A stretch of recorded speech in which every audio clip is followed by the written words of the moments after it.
Hi, I'm Eric Bolling in for Bill O'Reilly. Thanks for watching us tonight. We're going to get right to our top story, Donald Trump versus the media.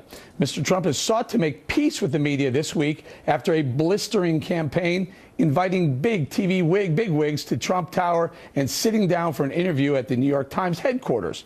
But the hostility from the media hasn't stopped. President-elect Trump has denounced white supremacist groups several times, but that hasn't stopped the mainstream press from incessantly bringing up the topic. Here's Republican National Committee spokesman Sean Spicer on CNN yesterday.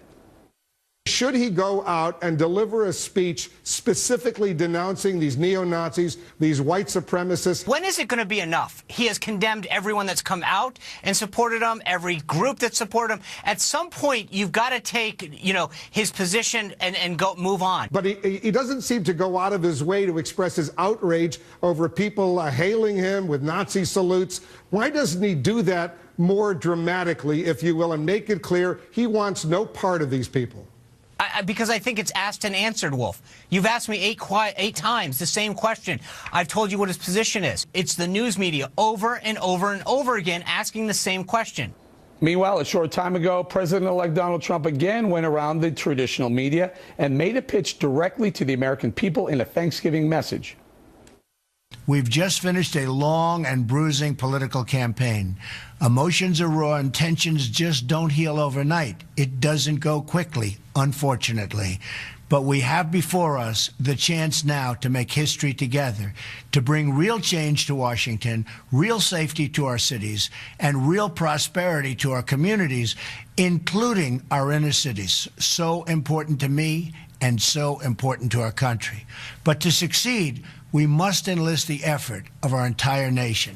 Joining us now for reaction from Stamford, Connecticut is Ari Fleischer, who served as White House press secretary under George W. Bush. Ari, thanks for joining us. So, I look back maybe 10 or 12 days ago.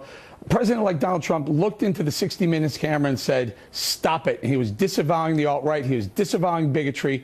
And then just yesterday, he gets asked time and time again by the New York Times reporters, hey, will you disavow? And he disavowed. How much more do they want?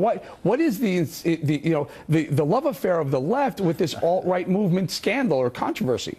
Well, it's deeper than that. Look, the press swooned over Barack Obama, and they're in despair over Donald Trump. And that's what's driving all this. Compare it to what happened in 2008 when Louis Farrakhan, the head of the Nation of Islam, endorsed Barack Obama when he was running in the Democratic primary. Farrakhan explicitly came out for Obama. Obama repudiated it, said he wasn't interested in his endorsement. But then he said, Barack Obama did, I can't say to somebody that he can't say that he thinks I'm a good guy. Now, do you remember, Eric, did the press go nuts about Farrakhan and Obama in 2008? Did they demand every interview that Obama repudiate Louis Farrakhan? It was barely a blip in the press's radar compared to this. And I would argue these two groups are the mirror opposite of each other. So why did the press do it to the right? They did it to the left. Because they support the left, they oppose Donald Trump. On the Farrakhan issue, Keith Ellison is running and wants to be the head of the DNC.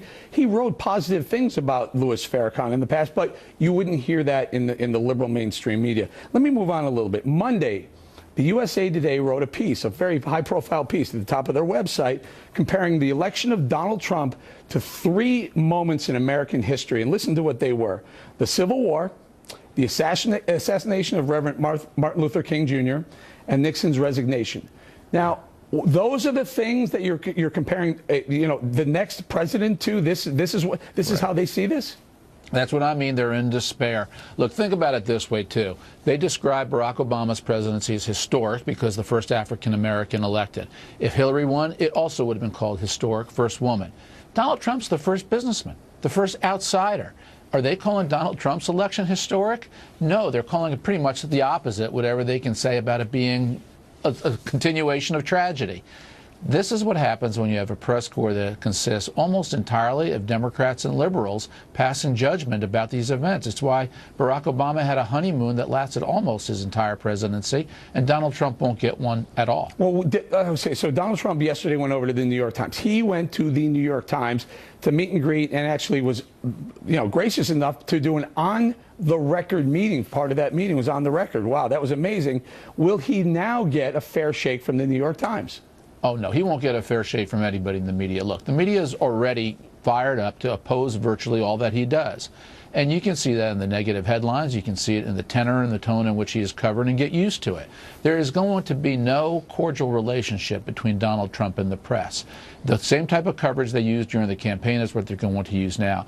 What intrigues me is how Donald Trump has a unique ability to push back and fight back, and in large part because the press has made themselves so unpopular throughout the country. According to the Gallup poll, they have the lowest approval rating and trust ratings from the American people in Gallup's polling history.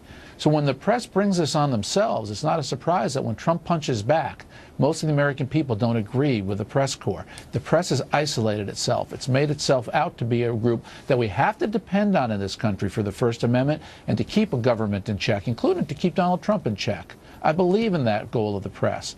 But they've lost too much of their credibility to do it, and they've lost too many of the American people along the way. Who needs whom more? I know we both need each other, but who needs whom more? Does Donald Trump need the press on his side, or does the press need to at least look at what he's doing? He's already gone around. Right. His first policy delivery was via videotape on Facebook, I believe, and this one as well. Who needs whom more?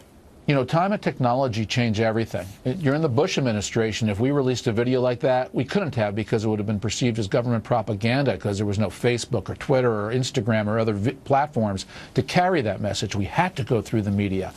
Barack Obama has paved the way for Donald Trump to go around the media. President Obama took advantage of technology, properly so, to put out a lot of messages himself and to ignore the White House press corps. That's only going to grow even more pronounced as Donald Trump takes control of those same technologies and tools left behind at the White House. So yeah, he's going to be able to go around the White House press corps a lot.